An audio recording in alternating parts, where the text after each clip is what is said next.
Букнук по мотивам серии «Властелин колец» получился весьма неоднозначным. С одной стороны, это впервые воссозданная из кубиков Лего сцена битвы Гендальфа и Балрога, а с другой, воссоздали ее не самым лучшим образом.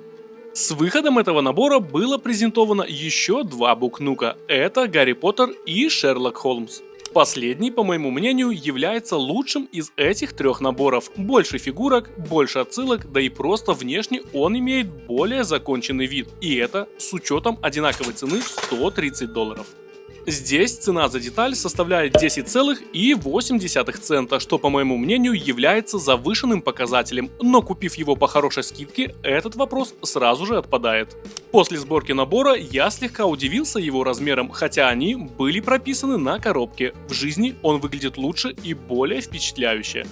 Тем не менее, есть моменты, которые просто невозможно оставить без внимания, но давайте по порядку, сейчас вы сами все увидите. Начнем с единственной фигурки набора – Гендальфа. Это ровно тот же старичок, дизайн которого не меняется со времен выхода набора Ривендел. Здесь мы не получили ничего уникального, даже его выражение лица повторно взято из набора Шир, где фигурка дополнительно имела шляпу и накидку. Здесь же Гендальф оснащен посохом и своим мечом по имени Гламдринг, который хоть и имеет внешнее сходство, но представлен самым обычным стандартным элементом. А вот сборная модель Балрога появилась впервые, и говоря о его дизайне, стоит отметить отлично выполненную голову этого монстра.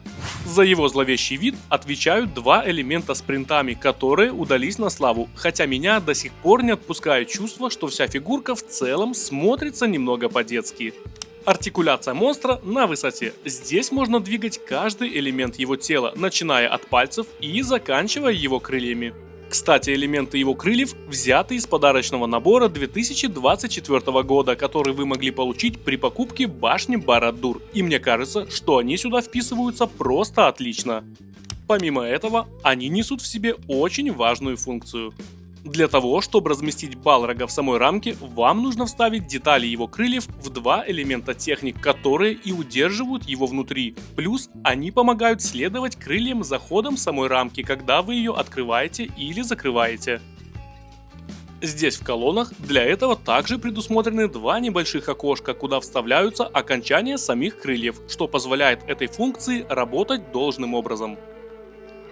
Теперь рассмотрим саму рамку. По сути, это реально просто рамка, но мне очень нравится, как здесь выполнены колонны, которые так точно передают атмосферу Мории.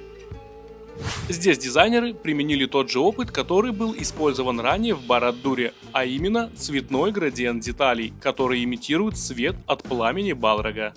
Мнения в интернете на этот счет разделились, я же нахожу это уместным, смотрится хорошо. А вот что мне не нравится, так это языки пламени, собранные из кубиков. Они хоть и заполняют пространство внутри самой рамки, но выглядят весьма ненатурально. Вообще, если вспомнить эту сцену, то тут кроме моста и этих двух персонажей больше ничего и нет. А как изобразить пустоту при помощи лего? Только вот так. Поэтому и набор не блещет разнообразием. Требовалось лишь создать красивое пламя для заполнения этих пустот, но увы. Мост, на котором происходят все события, имеет ширину ровно для одной фигурки, и Балрог в силу своих размеров на нем просто-напросто не помещается. Его удерживают ранее упомянутые крепления в самой рамке, что, на мой взгляд, является маленькой недоработкой. Здесь, кстати, оставили небольшую пасхалку для нас с вами. В одной из колонн спрятан вот такой серебристый элемент. Это митрил, тот самый металл, которым так славились копи Мории, и который стал косвенной причиной пробуждения Балрога. Ну и венчает всю эту конструкцию небольшой тайл по центру с напечатанной на нем цитатой, принадлежащей Гэндальфу во время этой напряженной схватки. Итого, это классный набор, отражающий одну из самых популярных сцен трилогии, который совмещает в себе хороший дизайн и неплохой функционал. Главным его врагом однозначно является цена. Здесь нет ничего уникального и стоящего, за что хотелось бы заплатить $130.